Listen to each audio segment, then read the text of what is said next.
Yeah, it's been a lot of years. Lost count. Stopped counting past been 5 years. A lot of crazy shit happened. Yeah, I remember it's the 5th of November. It was an all-nighter for me. I was like, holy shit, Justin did this logo. I think we all had a bunch of drinks and got a little drunk. You're like, the designer's in the house, so... We did that Mad Men photo shoot. That was a lot of fun.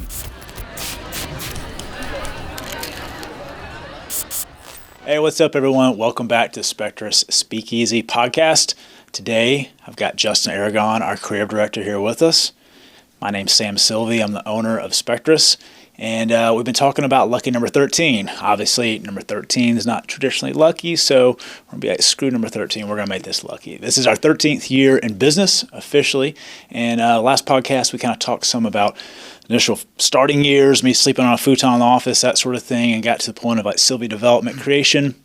And then soon after that, I wound up coming across Justin Aragon. He had just gotten out of school, UTK. I'm sure he'll tell us about that. But and we started working together. And somehow he's still working with me. I don't know how he puts up with me. But he's here with me today. And I just wanted to kind of pick his brain, get his side of the story.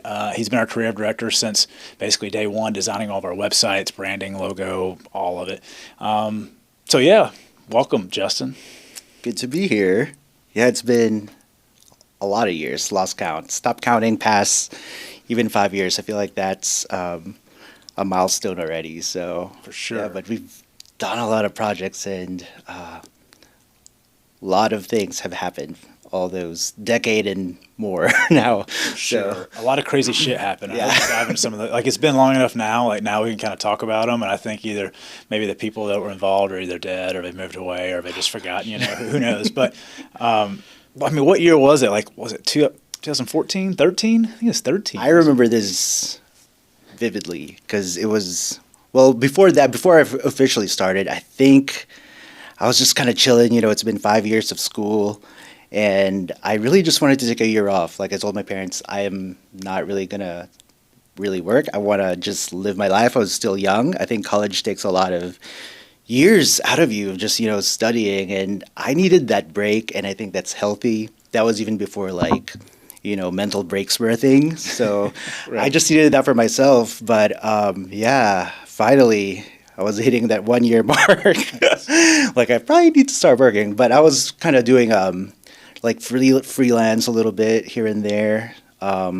Man, I actually remember you brought in a little portfolio that was square format, and it was like super cool. I remember looking through it, and I was like, okay, like I gotta work with this guy. And all the designers were interviewing, and no one else had that case study portfolio. Yeah, it was super cool. I don't even know if that still exists today. So it'd be awesome to find. Everyone just has websites, so yeah, I kind of miss that. I miss that quality of tactile work in your hands. Yeah. But I think I answered one of your ads. Keep on hitting this. For one project, and then after that was the offer. So I remember it's the 5th of November, and from V for Vendetta. Remember the 5th of November. So yeah. Now, that day is ingrained in my head. So I think I remember 2013, 12. I guess it was 13. 12. Might have been 12. Because that was a year. I graduated 2011. And your degree was in architecture, right? Mm-hmm. I remember seeing a lot of the portfolio pieces and like different interior design and structures and all of that. And you went to UTK, right? Mm-hmm. How was that? Did you like UTK? It was, well, first of all, it wasn't my first choice in college colors. I mean, the orange was a little too bright for me. But once you become a part of that community, you're just going to end up loving it. So it's a 5-year professional degree and longer than 4 years. So it really does take a toll on your whole body. Architecture is a tough major. You barely sleep. You barely do anything. So whenever you get a free time, it gets a little bit wild, but you deserve that. You do that during those years, but apparently not enough because I still needed that gap year after graduation, which I will never regret that. Yeah, but I do remember. So whenever, we worked like freelance, did a website project together, and then you wound up getting an offer that like a month later, a few weeks later, from the Chattanooga Times Free Press. Yes, and you went to work there.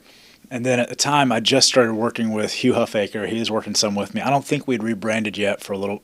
I think it came a little bit later, but either way, he and I were both met. And we're like, dude, we got to get Justin back. Like, all right, I'm gonna call him. And we met I still remember we met at the social, part of the public house. We met there. I think we all had a bunch of drinks and got a little drunk. And then at the end of it, I'm pretty sure we were like, fuck it, I'm leaving the Thomas Street Press. And you'd been there. That was like your second day or third day or something. I think, it was for the Chatter magazine. So doing some designs for them. And which is funny because the creative director there and I just had coffee, like, to give me that position. And then you guys gave me that call, I think, later that evening. I'm like, oh, gosh, is this what it feels like to, get you pulled into something? Like, what is this? But, yeah, I mean, well, during that gap year, I was watching a lot of Mad Men. And the title creative director from Don Draper, I've always wanted it. So I'm like, no brainer, I'll take it. So here we are. And speaking of Mad Men, so it wasn't maybe another year later, we did remember that photo shoot with who's the other designer that was with Ken. us? With Ken. Was it just the four? Was there a fifth one? I think it was the four of us. And we did that Mad Men photo shoot, and we'll see if we can grab that photo for you, Zach. We'll mix this into the podcast. But you, me, Hugh, and Ken, and we had like the Eames chair, and we're in the office there on Tremont Street. Yeah, that got a lot of attention, because we're pretty damn young at that point. We're all in our 20s, like early 20s to late 20s, and that was a lot of fun. What were some of those early projects? I know like one of the early ones, Hutton and Smith Brewing, that was probably 2014. 2014, maybe? So that's, 10 years now. 11 years almost. 11 years, 25, because I remember they started their branding 2014, and then a year later, they opened the brewery. So remember how they came in? I remember that they were new to town, Melanie and Joel. Mm-hmm. They hadn't moved yet, and they were rock climbers, and somehow we all got connected because Hugh and I were rock climbing a lot then, and came into the office one day. I was like, hey, we're looking for branding, and sat down, and I don't know if you remember that meeting. I mean, hell, the office was one room, so I'm sure you heard all of it, whether you're part of the meeting or not, but they basically needed it for free almost, and like, all right, we'll cut you a really good deal because we needed the work too because we're young, agency trying to build case studies. So I think for the entire, like all the branding, packaging, I mean, tap handles, apparel, website, all of the packaging as far as like cardboard packaging, growlers, cans, all of that. Yeah. I want to say it was under $5,000 for all of that, which later down the road for other companies, they would be like $70,000, which is still cheap compared to like the big national agencies. If they do a big project like that, it's six figures plus. And they still didn't pay the whole bill, which cracks me up. But what finally convinced us to, like, all right, we'll do it for a super cheap deal.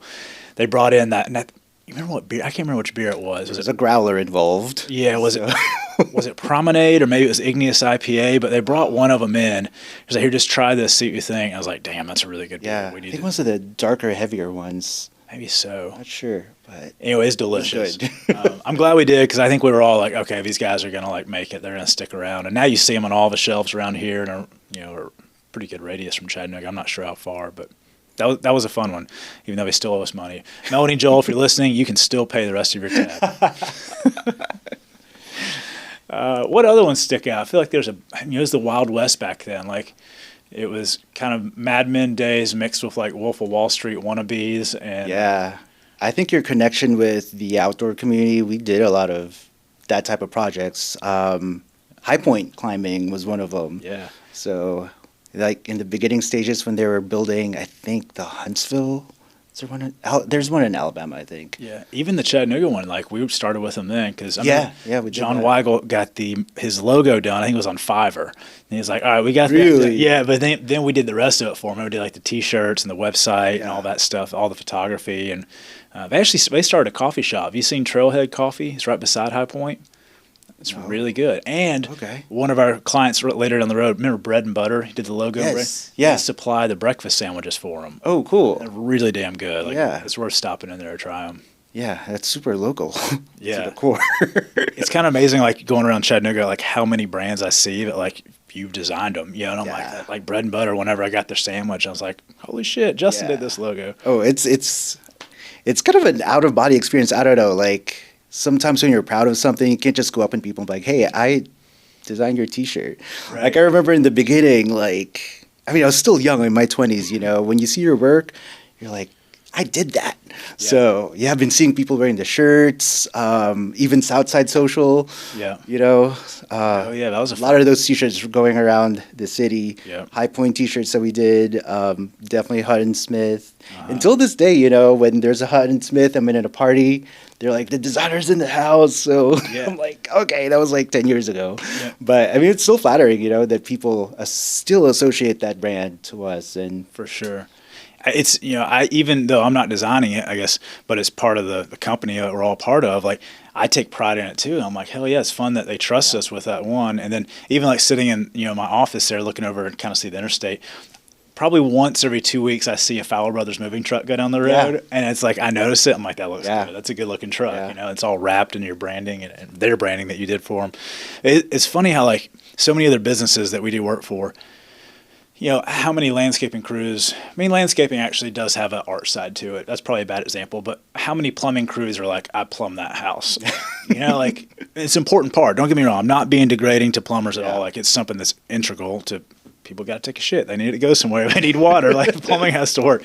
But there's something about the art side of what we do that it's like extra pride, like so much of, I guess, a creative mind goes into it. It's like someone being proud of their artwork, and you wind up having a whole emotional side attached to it. Yeah. Sometimes that can be hard because it's hard to separate yourself from it. I mean, do you feel like you get kind of bound to some of these projects, like you're tied to them emotionally? Definitely. I mean, what's the recent one that just happened? The City of Chattanooga logo, that was quite controversial, But I get it. People are mad that, 200K was involved in that, but we get it. Like, there's a lot of process behind that. Yeah. We may not charge that much, but I do understand why it's done that way. Like, when I look at the Hutton Smith logo, it's not just I pick, the typography or whatever, slap it together and voila. Right. There was a whole story behind that. I did like pages and pages of logos until, looking at other inspiration, what the client suggested. And I'm like, this one logo I'm doing, this is just going to be me. Like, I'm not going to apply what the client wanted, what, other brands are doing. This one's just going to be me. And that's what they picked. Yeah. So stories like that, always play in my head when I see, some of our work go around town. So we should kind of pick that apart for a second. And I don't know if anyone finds this interesting. I mean, hell, I don't really give a shit. I think it's interesting. I think you think it's interesting. But there's a ton that went into like just using Hutton and Smith, and it's one we're still proud of 11 years later, clearly, or at least I am. But just going to that one, like there's a cool story there that had to be told through a design and logo. And so a lot of people might not know, but Hutton and Smith are the founders of geology. And so Melanie and Joel, they met working on, it's down in the gas line fields, right, down in Texas. And she was a geologist, and he was working on the lines, I think. Like he was a climber for the pipelines. Vegas, too. Yeah, and somewhere in Vegas. But anyway, geology brought them together, and so they wanted to tell the story of like kind of how they met and their background. And so Hutton and Smith came out. And I remember like the hand-drawn maps and all that getting intertwined into like the maps of the city and locations, and then the color palettes. Like I remember us taking photos and going down the different aisles in the grocery stores and convenience stations and being like, how is this going to be presented, against their competitors when it comes to color palettes or the typography. Yeah.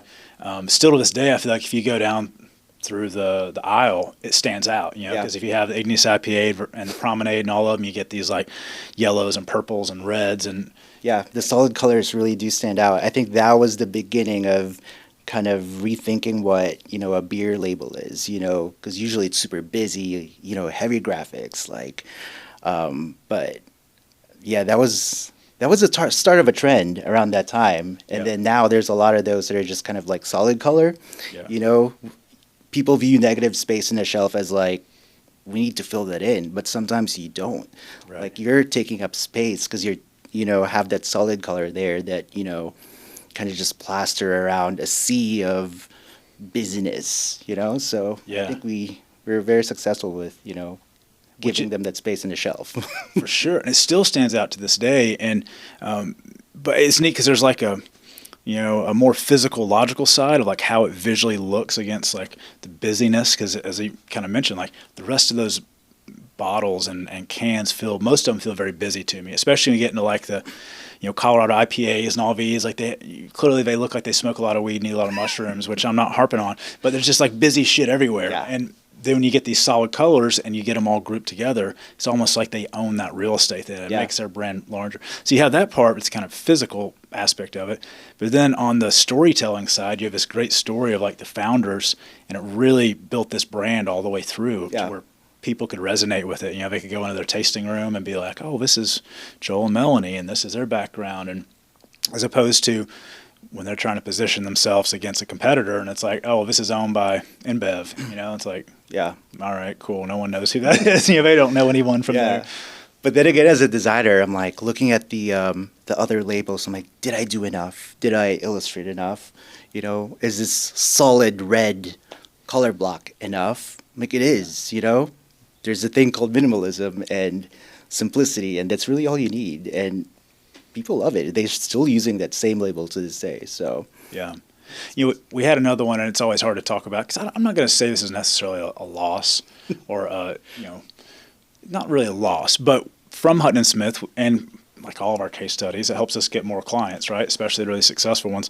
But that one later got one called Brewski, and that one didn't go as well, I feel like. There was some controversy there because it wasn't soon after we finished it, and we kind of butted heads, I feel like, with people we're working with. Great people. Like, I liked everyone we're working with.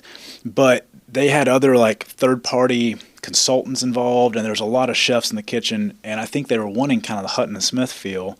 And then it wasn't, 2 years later, they did a whole rebrand again. But I felt like that brand really, to me, my personal opinion, for whatever it's worth, is, they were kind of more corporate player, right? Because they had the double cola side of it, and they wanted to start up this beer brand using their ski drink, which is a great idea, but we always had a hard time attaching it to a story, and so we tried to attach it to like for the love of water, and water skiing or water sports, and it just didn't have that same feel as like, here's the owners, here's the people putting all their heart and soul into it. And I don't know, what were your thoughts on that one? I always kind of felt like I wished it would have gone a different way and gone better. Still did a great job, and it was a great brand. Yeah, I loved it. I loved that thing. I worked on that design it was an all-nighter for me, I remember, because there's 3 different labels, so there's a lot. 3 different personalities for the beers. But I don't know if this is the issue with that. I think people, I don't know how it was taken that, it's a soda beer. It was kind of like the beginning of all those seltzers. Yeah. And it's not quite like it. But yeah, a year later, the design has changed. So I'm like, what happened? Yeah. And honestly, if it's a good design, I respond to it very positively. Yeah. But that one, not so much. Yeah. There's a thing called the golden ratio. And everything that I do, it's based out of that. My architecture background, it's got to fit that. Otherwise, what did I study for 5 years? When I look at something and it feels uncomfortable, then that's not it, Right. So I feel like that brand, not to bash them or anything, it just didn't feel like it's finished. Yeah. Probably because maybe some of it was taken from our design and maybe the client wanted to add on to it. You just don't really do that. Like, it's either you start from scratch or make it better at least. So I'm always curious. Now, there's sometimes late at night I'll go back through because I definitely work consumably more than it should. It's either thinking about racing and the race courses I'm going to be visiting, or race courses, and this helps me go to sleep, or I think about work and it does the opposite. I don't go to sleep at all, and I'll compare about past projects, wins and losses. And this one, the compare and contrast between Hutton and Smith, which I feel like was a very successful one, a very low budget one that we did practically for free as a case study because we liked them and liked their beer. And then the Double Cola Brewski brand, which paid us a good amount of money because it was, 7 years later or something like that, 6, 7 years. We had a lot more case studies, a lot more people, a lot more experience. And then it didn't do as well. And it had more firepower behind it. It had a very established company. It had distribution. It had warehousing. It had all the packaging, everything nailed down. and then it kind of had a struggle to, I still don't know if it really ever really like took off and launched, and so I'm kind of curious what the difference is between those two. And I've got a lot of hypotheses on it. I don't know the answer to it, but I guess we'll maybe never know. Who knows? Yeah. Maybe someone will listen to this and I don't know. They'll call me and be like, "Hey, dumbass, here's the difference." Yeah. Well, Hutton Smith too, the whole city backed them up. They're one of the first microbreweries in town, and everyone was just kind of hungry or maybe thirsty for something like that here in the city. Yeah. So they really, established themselves, and even then that little tiny microbrewery that they have, people went and packed that place, and just proud that there's a beer company that's still around and doing it. Yeah, because we had Big River before that, but Big River was still more corporate owned because they were part of Craftworks, had all those locations, and it kind of fell off, which was interesting. I don't know why. To me, their beer wasn't as good, and then I feel like Hutton Smith kind of hit at the right time because it was like all the craft beers were really coming up, and it kind of brought that out west vibe of like earthy granola. Yeah, and that was hipster era too. Yep, and Chattanooga Outdoors is blowing up because like we're getting voted #1 city in Chattanooga and that sort of stuff. So I think it was the right time for the outdoor play and vibe and all that. Any other projects stand out to you? You mentioned earlier Fowler Brothers. That's one project that just build a really good relationship between owner and agency. So it's always a pleasure going in there, filming the commercials, and people have probably seen it, and really building up Carter's personality and character. I think, it's just having that good relationship between us and the client. That's the perfect example of it. So, absolutely, yeah, and that's one that because of you, we won an Addy Award for it, and with the whole rebrand, and that's a cool story because they've been around at the time 135 years. And they want to do a rebrand. And they'd rebranded over the years, but originally, they were Fowler Brothers company. It was downtown on, was that Market Street or Broad Street? It used to be beside the Tivoli, right? Yeah. And so we came across all that old stuff that Carter had, and they had the furniture shop and the patio shop and great real estate on the side of the interstate. But as we know, there was kind of like a issue between the two. Like people saw the patio shop but didn't really know the furniture shop, and a lot of corporate players were kind of coming in. It's like, let's go back to the roots, and you're locally owned, locally operated, family owned. And so the Fowler Brothers rebrand, and you got that great on the website. There's that great image that you hand drew that, right? Like the whole front of the building. And funny story is that happened during 2020. So we were all working at home. I started doing a concept of what the rebrand would look like outside. So I hand drew, the outside, the exterior, and, picked out the colors, the finishes, what that could look like in the interstate. And then all of a sudden, we get this call that Carter's already building it. So I'm like, wow, this is kind of making my architecture dream come true a little bit. But the thing about rebranding and what they've done over the years, I feel like there's always new ideas. You put too many ideas. What if we split this and this and differentiate things, a certain way? But like using Coca-Cola as a case study, they've remained the same. That logo is the same since day one. Yeah. So, and with a company that's been around that long, going back to the roots and the basics, some of the older clients still call them Fowler. Yeah. So, going back to the roots is always, a good way to honor that history and, keep that still alive. Yeah, and it allows for that great story. Mm-hmm. We have like a whole timeline of that storytelling, and you bring the family name back into it. And as we know now, especially, even since COVID, but last decade for sure, has been this transition. I feel like, especially for small and mid-sized businesses, people want less corporate. I think people really want to feel more local, and I think that's even gotten to be more the case since COVID. Like they want to know the story and like feel like there's a purpose that they're buying, something local. So it really told a great story, and there's that awesome timeline. You can see like how it's been passed down through the family, and that's been he's been awesome to work with, great client, and it's cool that we literally help manage every part of his branding, marketing, advertising, and it's all congruent, Yeah. And, he's the face of the brand and brings life to it, and we just help showcase that. It's been really cool to see how they've grown. Yeah. Plus, amazing products, best furniture I've ever seen here in town that's being offered. So, Yeah. Yeah, back it up completely, 100%. For sure. I moved, I was moving last night, some more stuff up to another house, and moved a stickly bed that I bought from them. And I'm like, good Lord, this thing's solid. It's going to hold the whole house down. So Yeah. it's well-made stuff for sure. Well, that's probably a good place to stop today for part one. We got a lot of history design with Justin, so we'll have a part two coming out. So be looking for that. Stay tuned for that. Justin, thanks for joining me today. Yeah. Give me all the insights on the design, all the great stuff you've done over the years. It's been awesome working with you for what we decided. 11, 12 years? A lot. We're A just lot of going a years. lot. We don't even count the anniversaries now. It's like just counting wrinkles or gray hairs for me at this point. But stay tuned for part two, and we'll be rolling that out here soon. Thanks again for joining us today. Also, check out our Facebook group. Also, be sure to join our Spectruss Speakeasy podcast. You can check us out on Spotify, Amazon, Apple Podcasts, and also be sure to like and follow us on YouTube. We got all the channels now. Stay tuned. We got a lot more content.